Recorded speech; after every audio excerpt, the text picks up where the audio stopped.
स्वागत है दोस्तों मूवीज टाइम चैनल के एक और नए वीडियो में। आज की फिल्म होने वाली है साउथ की एक कमाल की फिल्म जिसका नाम है काली। तो आइए वीडियो स्टार्ट करते हैं, लेकिन उससे पहले चैनल को सब्सक्राइब करके नोटिफिकेशन बेल को ऑल पर कर दीजिए ताकि मूवीज और वेब सीरीज का लेटेस्ट एक्सप्लेनेशन सबसे पहले आप तक पहुंच सके। फिल्म की शुरुआत होती है एक ढाबे से। जब वो अपना ढाबा स्टार्ट कर रहा होता है तब यहाँ पर जॉन नाम का एक आदमी आता है जो कि छटा हुआ बदमाश है। उन दोनों की बातों से हमें मालूम चलता है कि दोनों एक दूसरे को जानते हैं, लेकिन तभी जॉन यहाँ पर उस आदमी को मारने लगता है और उससे कहता है कि ये ढाबा उसका है और आज के बाद उसे दिखाई मत देना। तो जॉन ने अपने लोगों के साथ उस ढाबे पर कब्जा कर लिया था। अब अगले सीन में हम देखते हैं अंजलि को जो कि रोते हुए अपने घर से जा रही होती है। तो यहाँ के मकान मालिक को कुछ अजीब सा लगा, इसलिए वो पता करने के लिए रूम में जाने लगता है। तो जैसे ही मकान मालिक रूम में जाता है तो उसे मालूम चलता है कि सिद्धू और अंजलि के बीच में झगड़ा हुआ है, इसलिए अंजलि घर छोड़कर जा रही है।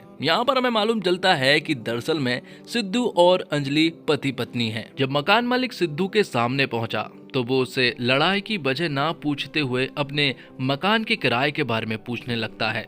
ये सुनकर सिद्धू तुरंत ही मकान मालिक को अपना किराया दे देता है, जिसके बाद यहाँ सिद्धू अपनी कार निकालता है और तुरंत ही अंजलि के पीछे जाता है। अंजलि वहाँ रास्ते में होती है तो वो तुरंत ही अंजलि को अपनी कार में बिठा लेता है। अभी भी अंजलि उससे काफी नाराज थी और यहाँ हमें मालूम चलता है कि दरअसल में अंजलि सिद्धू के गुस्से से हमेशा परेशान रहती है। सिद्धू हमेशा इसी तरह से गुस्सा करता रहता है, लेकिन सिद्धू कोई आज से गुस्सा नहीं कर रहा है, बल्कि ये तो वो बचपन से करता आ रहा है। और कहानी फ्लैशबैक में बचपन में पहुंच जाती है, जहाँ पर कि कुछ बच्चे यहाँ सिद्धू को तंग कर रहे होते हैं, लेकिन बचपन से ही उसे बहुत ज्यादा गुस्सा आया करता था, इसलिए उसने उस लड़के को बुरी तरह से मारा था। जब उसके पेरेंट्स यहाँ सिद्धू के पिता से कंप्लेंट करने के लिए आए तो यहाँ सिद्धू के पिता भी बहुत अच्छे से समझ चुके थे कि उनके बेटे को बहुत ज्यादा गुस्सा आता है। लेकिन उम्र के साथ साथ ये प्रॉब्लम धीरे धीरे बढ़ती गई और सीधे कॉलेज में पहुंच गई। जब यहाँ सिद्धू के दोस्तों को कुछ लोग मार रहे होते हैं तो सिद्धू ने उनके पास पहुंचकर उन्हें बुरी तरह से मारा था। ऐसा कोई दिन नहीं हुआ होगा जब स्कूल और कॉलेज में सिद्धू का झगड़ा नहीं हुआ हो। वो हमेशा अपने गुस्से को निकाल देता है, वो अपने गुस्से को बिल्कुल भी कंट्रोल नहीं कर पाता है। और यहीं पर हमें मालूम चलता है कि कॉलेज में ही अंजलि उसकी गर्लफ्रेंड है और अंजलि हमेशा सिद्धू को गुस्सा कंट्रोल करने के लिए कहती है। लेकिन ऐसा तो आज तक नहीं हुआ होगा जब सिद्धू ने अपने गुस्से पर कंट्रोल किया होगा। यहाँ अंजलि कहती है कि अगर तुम ऐसे ही रहोगे तो मैं अपने पिता से अपनी शादी की बात कैसे कहूंगी। तब सिद्धू कहता है कि अगर तुम्हारे पिता नहीं माने तो हमें तो भागकर ही शादी करनी पड़ेगी। यहाँ पर हमें मालूम चलता है कि दोनों एक दूसरे से बहुत ज्यादा प्यार करते हैं और कुछ भी हो जाए वो एक दूसरे को तो नहीं छोड़ने वाले थे, चाहे फिर उन्हें पेरेंट्स के अगेंस्ट जाकर ही शादी क्यों न करनी पड़े। अब अंजलि उसे जॉब करने के लिए कहती है, इसलिए सिद्धू अब जॉब ढूंढने लग जाता है, लेकिन अपने गुस्से और ईगो की प्रॉब्लम की वजह से वो कहीं भी वेट नहीं कर पा रहा था, इसलिए उसे जॉब नहीं मिल पा रही थी। अब वो डिसाइड करते हैं कि उन्हें शादी कर लेनी चाहिए, पर घर वाले नहीं मान रहे थे, इसलिए वो कोर्ट मैरिज कर लेते हैं। तभी कोर्ट में ही अंजलि के पिता आते हैं और वो यहाँ अंजलि को एक थप्पड़ भी लगाते हैं। और क्योंकि वो अंजलि के पिता थे इसलिए सिद्धू ने कुछ नहीं बोला, जिसके बाद अब वो दोनों ही अपने घर नहीं जा सकते थे, इसलिए वो कुछ दिन अपने एक दोस्त के घर पर रहते हैं, पर वो वहाँ भी ज्यादा दिनों तक नहीं रहना चाहते थे। तो अब सिद्धू डिसाइड करता है कि अब तो वो जॉब कर ही रहेगा, पर पैसों की तंगी होने की वजह से यहाँ पर सिद्धू अपनी बाइक को बेच देता है, जो बाइक उसे बहुत ज्यादा पसंद थी। अब अगले दिन सिद्धू बैंक में जॉब के लिए इंटरव्यू देने के लिए जाता है और इस बैंक में यहाँ सिद्धू को जॉब मिल चुकी थी। पहले दिन सिद्धू की मुलाकात होती है प्रकाशन नाम के आदमी से, जो कि हर रोज सिद्धू की पीठ पर थपकी मारता, जबकि सिद्धू को ये सब कुछ बिल्कुल भी पसंद नहीं होता है, जबकि वो तो प्रकाशन को सिर्फ टॉलरेट कर रहा होता है। तो अब हर रोज सिद्धू के पास कुछ ऐसे क्लाइंट आते हैं जिनकी अजीबोगरीब बातें सुनकर सिद्धू का तो दिमाग ही खराब हो जाता।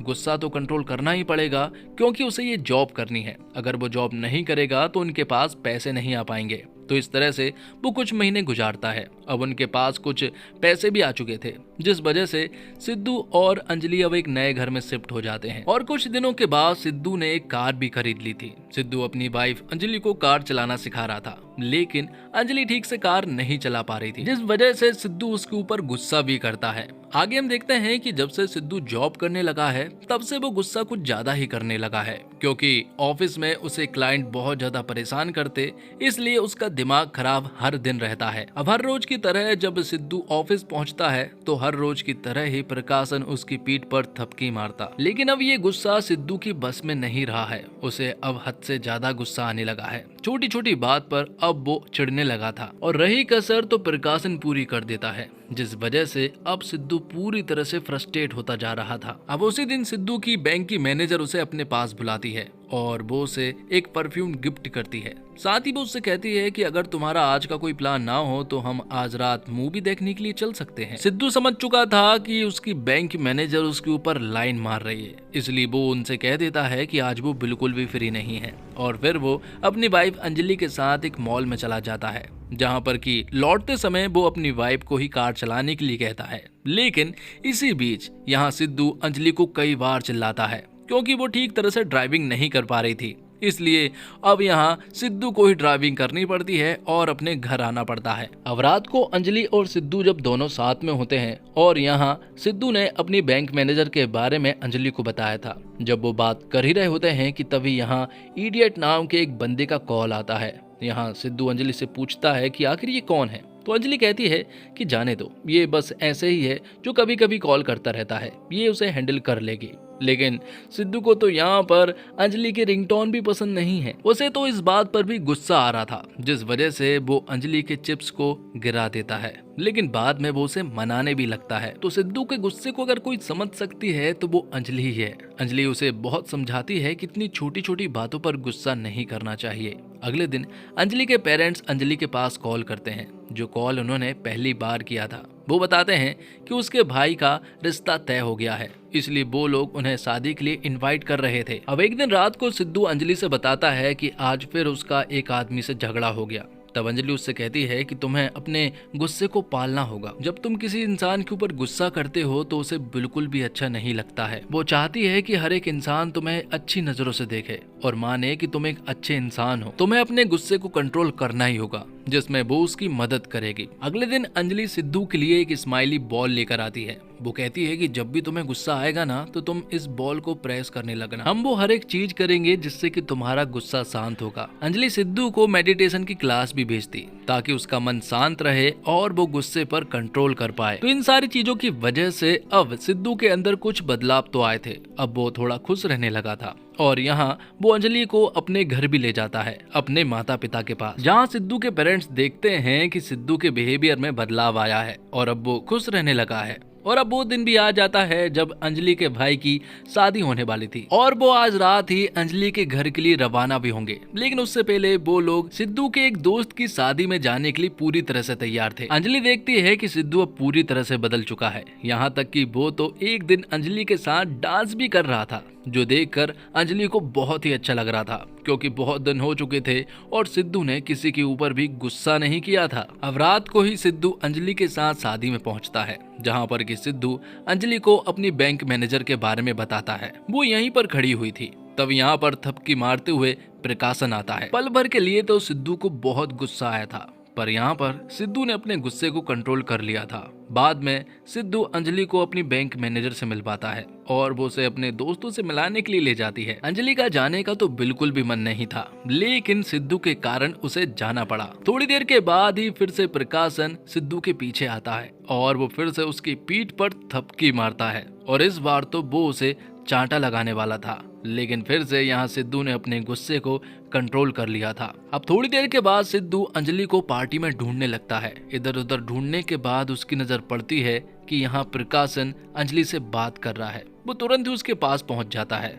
ये देखने के बाद प्रकाशन तुरंत यहाँ से चला जाता है। अब अंजलि सिद्धू से कहती है कि उन्होंने कुछ भी पैकिंग नहीं की है, आज रात ही वो लोग हमारे घर के लिए निकलने वाले हैं और जबकि उन्हें बहुत सारी पैकिंग कर ली है, इसलिए यहाँ अंजलि सिद्धू से कहती है कि हमें खाना खा लेना चाहिए और तुरंत ही घर चले जाना चाहिए। तो वहाँ अंजलि जब खाना खा रही थी और यहाँ सिद्धू जब अपने दोस्तों से बात कर रहा था, तभी यहाँ पर प्रकाशन ने फिर से सिद्धू की पीठ पर थपकी मारा था। लेकिन इस बार सिद्धू अपने गुस्से को कंट्रोल नहीं कर पाया और इस बार सिद्धू ने प्रकाशन को एक जोर का झापड़ लगा डाला और फिर वो उससे कहता कि आज के बाद वो उसे हाथ न लगाए। लेकिन दूर से ये सब कुछ अंजलि देख रही थी उसे ऐसा लग रहा था कि सिद्धू अब पूरी तरह से बदल चुका है। लेकिन ये सब कुछ तो अंजलि की एक गलत फहमी थी, जो देखकर अंजलि को बहुत ही ज्यादा बुरा लग रहा था। वो यहाँ से बिना खाना खाए ही निकल जाते हैं। रास्ते भर अंजलि रोती है और सिद्धू से कोई भी बात नहीं करती है। घर पहुंचने पर भी वो पूरी तरह से उदास थी और वो अपने कमरे में चली जाती है। तभी अंजलि के मोबाइल पर उसी इडियट का कॉल आता है, लेकिन इस बार ये कॉल सिद्धू उठाता है और उसकी आवाज बिना सुने ही सिद्धू उसे बहुत सारी गालियां सुनाने लगता है कि आखिर वो उसे क्यों परेशान कर रहा है। लेकिन तभी अंजलि यहाँ पर आती है और यहाँ सिद्धू को मालूम चल गया था कि दरअसल में ये इडियट वाला नंबर अंजलि के पेरेंट्स का होता है। पर अंजलि ने यहाँ पर सब कुछ संभाल लिया था। वो अपने पेरेंट्स से कहती है कि कुछ दिनों से उसे एक अननोन नंबर परेशान कर रहा था और सिद्धू ने बिना नंबर देखे ही आपको बुरा भला सुना दिया, जिसके बाद उनके बीच में एक महासंग्राम होता है। दोनों के बीच में एक कमाल का झगड़ा होता है और यहाँ पर अंजलि कह देती है कि अब मुझे तुम्हारे साथ नहीं रहना, जिस पर सिद्धू ने भी कह दिया था कि अगर तुम मेरे साथ नहीं रहोगी तो क्या मैं जी नहीं पाऊंगा। और ये सुनने के बाद तो अंजलि तुरंत ही बैग लेकर घर छोड़ देती है। और ये वही सीन है जो कि हमें फिल्म की शुरुआत में दिखाया गया था, जब अंजलि घर छोड़कर जा रही थी और सिद्धू यहाँ अपने चीजों को तोड़कर गुस्सा निकाल रहा था। बाद में सिद्धू अंजलि के पास पहुंचा था और अब वो लोग यहाँ से अंजलि के पेरेंट्स के घर जाने लगे थे, पर वो एक दूसरे से बात बिल्कुल भी नहीं कर रहे थे। दोनों ही एक दूसरे से गुस्सा थे। तभी अचानक से एक ट्रक वाला यहाँ पर आता है। उसकी गलती की वजह से यहाँ सिद्धू की कार का एक्सीडेंट होते होते बचा था। लेकिन ये सब कुछ देखकर अब सिद्धू को गुस्सा आ चुका था। वो तुरंत ही उस ट्रक का पीछा करने लगता है और अब तो वो उसे जान से नहीं छोड़ने वाला था। लेकिन ये सब कुछ देखकर यहाँ अंजलि को बहुत गुस्सा आ रहा था, क्योंकि उसे मालूम है कि सिद्धू का गुस्सा बहुत ही ज्यादा खतरनाक होता है। तो सिद्धू अपनी कार को उस ट्रक के आगे लगा देता है, जिसके बाद सिद्धू उस ट्रक वाले बंदे को पीटने के लिए जाने वाला था कि तभी अंजलि रोते हुए उससे कहती है कि मुझे तुम्हारी यही आदत बिल्कुल भी पसंद नहीं है, तुम ये सब मत करो, उस ट्रक वाले को जाने दो। उस ट्रक वाले बंदे का नाम चक्रा होता है। तो अंजलि के कहने पर सिद्धू ने अपने गुस्से पर कंट्रोल कर लिया था। वो ट्रक वाला बंदा यहाँ से चला जाता है। बाद में अंजलि सिद्धू से कहती है कि अगर तुम इसी तरह से गुस्सा करते रहोगे तो तुम्हारी लाइफ में कोई भी नहीं बचेगा और अब वो भी तुम्हारे साथ नहीं रहना चाहती है। ये सुनने के बाद सिद्धू को बहुत बुरा लगा था। बाद में वो लोग यहाँ से जाने लगते हैं। रास्ते में अंजलि सिद्धू से कहती है कि उसे बहुत जोर से भूख लगी है, लेकिन वो लोग शहर से काफी बाहर आ चुके थे, इसलिए वो कहती है कि शायद अब खाना कहीं भी नहीं मिले। लेकिन तभी सिद्धू की नजर पड़ती है एक ढाबे पर और वो तुरंत ही उस ढाबे पर खाना खाने के लिए पहुंच जाते हैं। लेकिन तभी उनकी नजर पड़ती है चक्रा पर, जो कि इसी ढाबे पर आ रहा था। सिद्धू ने भी यहाँ पर चक्रा को देख लिया था और अपने गुस्से पर काबू कर बैठा था। यहाँ पर चक्रा जब जा रहा था तो वो अंजलि से कुछ बातें भी बोलकर जा रहा था, लेकिन अंजलि सिद्धू से कहती है कि वो अपने गुस्से पर कंट्रोल कर बैठे। जिसके बाद वो लोग खाने को ऑर्डर करते हैं और वो लोग चुपचाप से खाना खाने लगते हैं। लेकिन तभी अंजलि देखती है कि चक्रा उसके जस्ट सामने ही बैठा हुआ है और वो उसे घूर कर भी देख रहा है। ये सब कुछ अंजलि सिद्धू को बताना नहीं चाहती, क्योंकि वो अगर उसे बताएगी तो वो गुस्सा करेगा।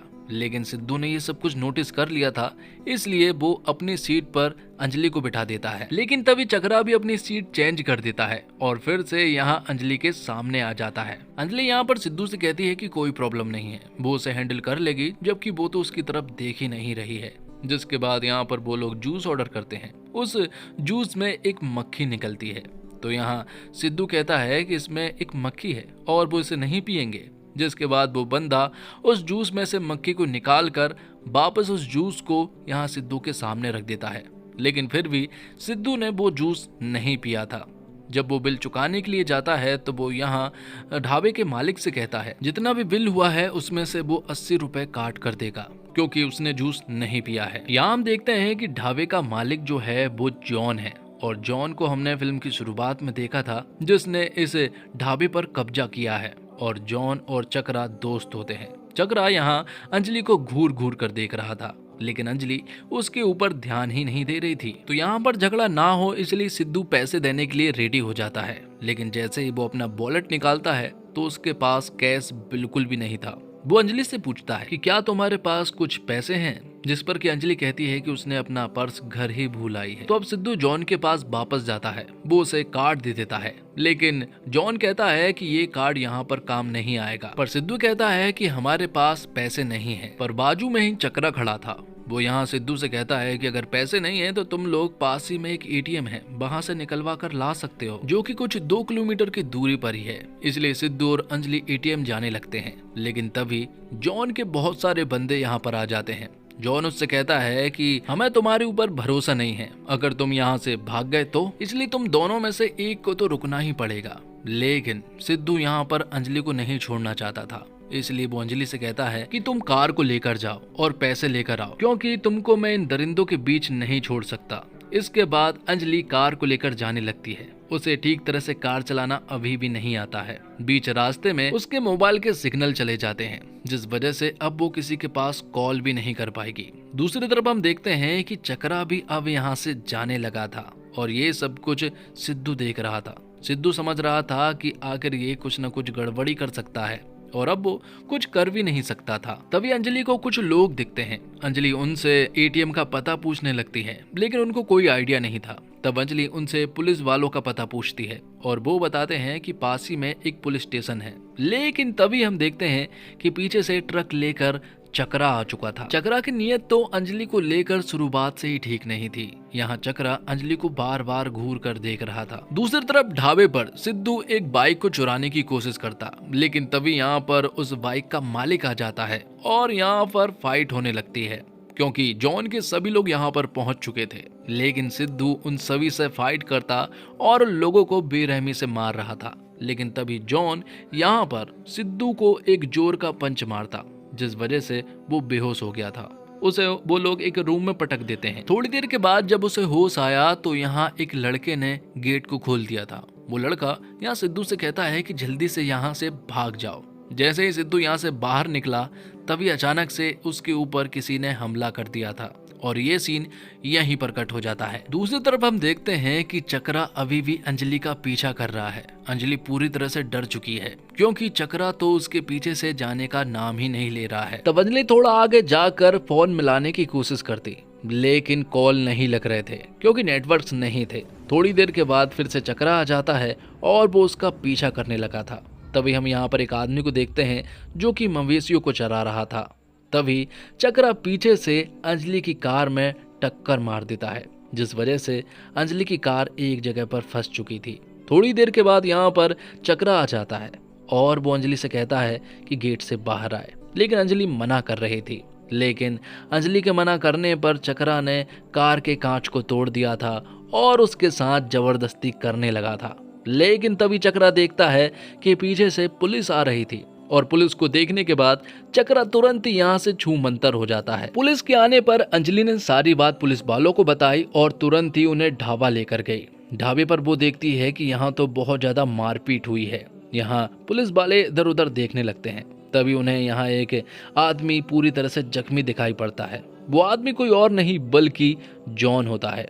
और थोड़ी देर के बाद यहाँ पर सिद्धू बाहर निकल कर आता है, जिसके हाथ में चाकू था। और चाकू को देखते हुए पुलिस को ऐसा लगता है कि ये सब कुछ सिद्धू ने ही किया है, जिस वजह से पुलिस उसे अरेस्ट करने लगती है, क्योंकि पुलिस को ऐसा लगा है कि सिद्धू ने ही जॉन को जख्मी किया है। ये देखकर अंजलि को बहुत बुरा लगा था। बाद में जॉन को तुरंत ही हॉस्पिटल लेकर गए। वहीं पर सिद्धू भी मौजूद था। यहाँ पुलिस वाले जॉन से बयान लेते हैं। वो उससे पूछते हैं कि क्या सिद्धू ने ही तुम पर हमला किया है, जिस पर कि हमें एक फ्लैशबैक का सीन दिखाया जाता है। जब जॉन ने सिद्धू को जख्मी करके जब उसे रूम में डाला था, तभी यहाँ पर कुछ लोग आ चुके थे। दरअसल में ये आदमी इस ढाबे का रियल मालिक है और वो अपने साथ बहुत सारे गुंडों को लेकर आया था। इनके बीच में बहुत सारी मारपीट होती है। तभी वो लड़के ने यहाँ सिद्धू को कमरे से बाहर निकाल लिया था और बाहर निकलते ही सिद्धू के ऊपर जिस आदमी ने हमला किया था, सिद्धू उसे बुरी तरह से मारता। बाद में सिद्धू यहाँ से जाने लगा था, लेकिन तभी वो देखता है कि जिस लड़के ने उसे इस कमरे से बाहर निकाला है, उस लड़के को वो लोग बुरी तरह से मार रहे थे। तब यहाँ पर सिद्धू को बहुत ही तेज गुस्सा आ जाता है और वो उन गैंग वाले लोगों को बुरी तरह से मारने लगता है। लग ऐसा रहा था जैसे कि यहाँ सिद्धू जॉन की साइड हो गया हो और वो पूरी गैंग वालों को बहुत बुरी तरह से मारता है। लेकिन आखिर में जॉन के पेट में एक आदमी ने खंजर घोंप दिया था, जिससे कि हमें मालूम चलता कि सिद्धू ने उसके पेट में खंजर नहीं घोंपा है, बल्कि किसी और ने घोंपा था। बाद में जॉन ने यहाँ सिद्धू से मदद मांगी थी। वो उसकी मदद करने लगा था और वो उसके लिए पानी भी लेने चला गया था। जब सिद्धू पानी लेने के लिए गया था तभी उसे कार की आवाज सुनाई दी थी। उसे ऐसा लगा था कि ये लोग शायद वापस आ चुके हैं, इसलिए वो अपने हाथ में एक चाकू को ले लेता है। और जब वापस आया तो पुलिस वालों को ऐसा लगा कि शायद सिद्धू ने ही जॉन को मारा है, इसलिए तो वो लोग उसे अरेस्ट करने लगे थे। लेकिन जब पुलिस वालों को असलियत मालूम चली तो वो लोग सिद्धू को छोड़ देते हैं। अब वापस घर आने के लिए अंजलि कार ड्राइव कर रही थी। उनके बीच में बातें भी हो रही थी। यहाँ सिद्धू अंजलि से कहता है कि आज के बाद वो कभी भी गुस्सा नहीं करेगा और एक आखिरी बार वो उसे माफ कर सकती है। उनके बीच में सब कुछ ठीक हो गया था। अंजलि ने उसे माफ कर दिया था। लेकिन तभी रास्ते में उन्हें चक्रा दिखाई पड़ता है, जिसके ट्रक का टायर पंचर हो चुका था। उसे देखकर यहाँ सिद्धू को बहुत ही तेज गुस्सा आया था। अंजलि ने भी चक्रा को देख लिया था और यहाँ सिद्धू को ऐसा लगा था कि अंजलि कार नहीं रोकेगी, लेकिन यहाँ पर अंजलि ने कार रोक दी थी। वो यहाँ सिद्धू से कहती है कि अगर गुस्सा करना ही है तो किसी अच्छी जगह करो। और बाद में सिद्धू दौड़ता हुआ चक्रा के पास पहुंचता है और उसे एक उड़ता हुआ पंच लगाता है। और इसी के साथ ये फिल्म यहीं पर समाप्त हो जाती है। तो दोस्तों, उम्मीद करता हूँ आपको वीडियो पसंद आई होगी। वीडियो अगर अच्छी लगी हो तो वीडियो को लाइक करके चैनल को सब्सक्राइब करके नोटिफिकेशन बेल को ऑल पर कर दीजिए, ताकि आपको इसी तरह के लेटेस्ट और फ्रेश कंटेंट मिलते रहे। मिलते हैं एक और कमाल की वीडियो के साथ। तब तक के लिए आप हमारे चैनल के साथ बने रहिए। धन्यवाद। जय हिंद, जय भारत, जय श्री राम।